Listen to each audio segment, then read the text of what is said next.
Hello, welcome to another blog. তো আজকে আমি চলে যাচ্ছি টুম্পার বাড়িতে ফিস্ট করতে। 7টায় আসার কথা ছিল, এখন 8টা বাজতে যায়। তো আমি দেখবো রিয়াকশনটা।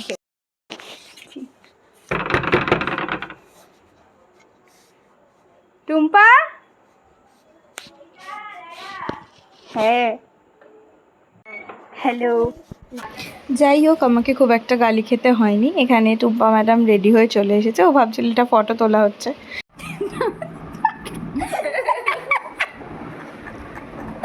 বনভোজনের ব্যাপার হচ্ছে। আরে বনভোজনের ব্যাপার ছিল না, আমি অনই করিনি ভিডিওটা। সরি, ভিডিওটা অন ছিল না। এই ম্যাডামের কাছে 1 টাকাও ক্যাশ নেই। এসেছে কেন আমি বুঝতে পারছি না। ও এখন হিসাব করছে খুচরো পয়সা, পয়সা পেট ব্যথা করছে ভাই। অনলাইনের মালকিন, ক্যাশলেস ইন্ডিয়া। তাই এখন এরা আমাকে একটু জোর করে বাজারে নিয়ে যাচ্ছে। বাজারে নিয়ে যাচ্ছে, তা আবার শুধু একটা চিজ কেনাতে। বাকি সব রান্না ডান। আমি এসে আমরা বাজার করে আমার অপরাধ নেবেন না। এখানে আমরা চলে এসেছি চিজ কিনতে। এই দোকানটা থেকে চিজ কিনে নেওয়ার পর আমরা চলে যাব আরও বাকি যে জিনিসগুলো কেনা বাকি আছে সেটার দিকে। এটা হচ্ছে 20 টাকা দামের আমুলের চিজ। 20 টাকার একটা করে। আমরা এখন ক্যাম্পা আনতে যাচ্ছি। টুম্পা একটা ক্যাম্পাকে রিজেক্ট করলো, কারণ ওটা 20 টাকা দাম না, 10 টাকা দাম। ভাই তুই মরে যাবি অকালে। রাম ঠাকুর ভান্ডার ক্যাম্পা, চম্পা, জলজিরা বলছে। জলজিরা ক্যাম্পা। ও টোস্টও নিয়েছি, বিস্কুট জলজিরা। আসলে ভীষণ খিদা পেয়েছিল, কারণ ম্যাগি খেয়ে আসতে খাইনি।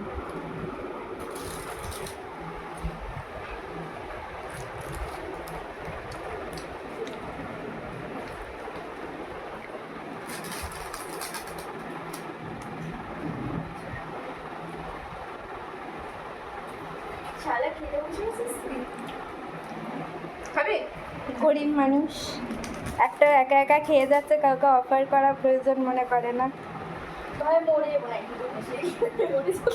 বাবা মানে আসলে ওই টোস্টারই ব্লেন্ড করা হচ্ছিল, কেন ঠিক আমি জানি না। আচ্ছা, ওই টোস্টের যে গুঁড়োটা ছিল ওইটা দিয়ে হচ্ছে গিয়ে এটার একটা কোটিং তৈরি করা হচ্ছে, যেখানে কিরণ ভেজে নিচ্ছে। আর আমাকে এখানে স্যালাড কাটতে দেওয়া হয়েছে, তার সাথে সাথে কিরণ আমাকে খাইয়েও দিচ্ছিল। মানে সিরিয়াসলি ওরা আমাকে ভীষণ প্যাম্পার করে। আমাকে কোনো কাজ করতে দেয় না, কারণ আমি কাজ করি কম আর বিগড়াই বেশি। এখানে তানিয়া ওই স্যালাডের শসাগুলোকে সুন্দরভাবে সাজিয়ে নিচ্ছে। পেঁয়াজটা যদি ও তারপরে নিজেই কেটে নিয়েছে, আমাকে আর দেয়নি কাটতে। তারপর হচ্ছে গিয়ে আমি এরকম উটপাটাং হারকাট করে নিচ্ছিলাম অকারণবশত। আর ওইদিকে টুম্পা কাঁচা আম কেটে নিচ্ছিল, তানিয়া ধুয়ে নিচ্ছিল আমগুলো, আর আমি কিছুই করছিলাম না। তো এইবার আমরা বসে গেছি স্টার্টারটা খেতে। এখানে প্রত্যেকটা জিনিস আমাদের নিজেদের তৈরি করা, মানে আমাদের মানে টুম্পা আর তানিয়াই তৈরি করেছে।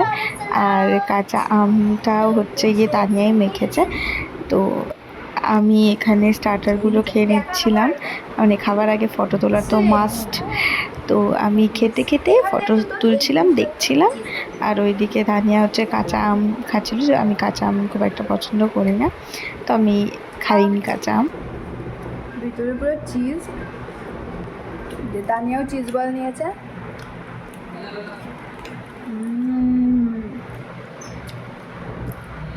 অসাধারণ, এইটা বেস্ট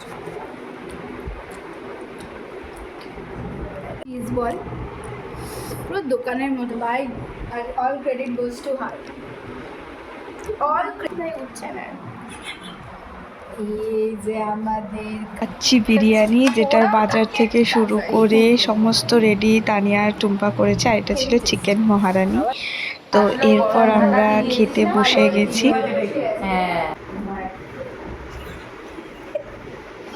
আমার কি ভয়ঙ্কর লাগছে ভাই, যে আমি তোকে বাধ্য করছি না খেতে, তুই নিজেই খাচ্ছিস।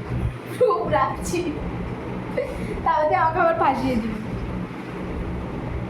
তপু পাগলি ঝুড়ি পাগলি কিছু বলে আমি আমার যোগ্যতাই। এই তোদেরকে রাইস দেবো? না তুই চলে গেলে আমরা খাবারটা শুরু করবো। তোর মনে হয় না আমরা এক থালা নিয়ে বসে আছি? তোর জন্য কত স্যাক্রিফাইস করছি দেখ।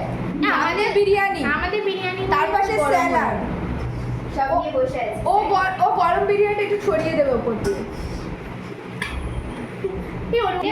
একটু কিন্তু রস আছে, সেটা মিশে গেলে অসুবিধা হবে না তো? না না, একটু গরম হয়ে যায়।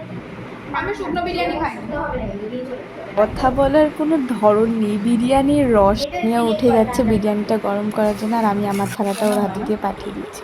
আর ফাইনালি আবার গরম হয়ে আমাদের বিরিয়ানি মহারানি নিয়ে আমরা বসে পড়েছি খেতে, যেটা খেতে কিন্তু দুর্দান্ত ছিল। মহারানি ইয়ে বাবা, সব মিথ্যে কথা ডব। খুব সুন্দর একটা সময় কাটালাম।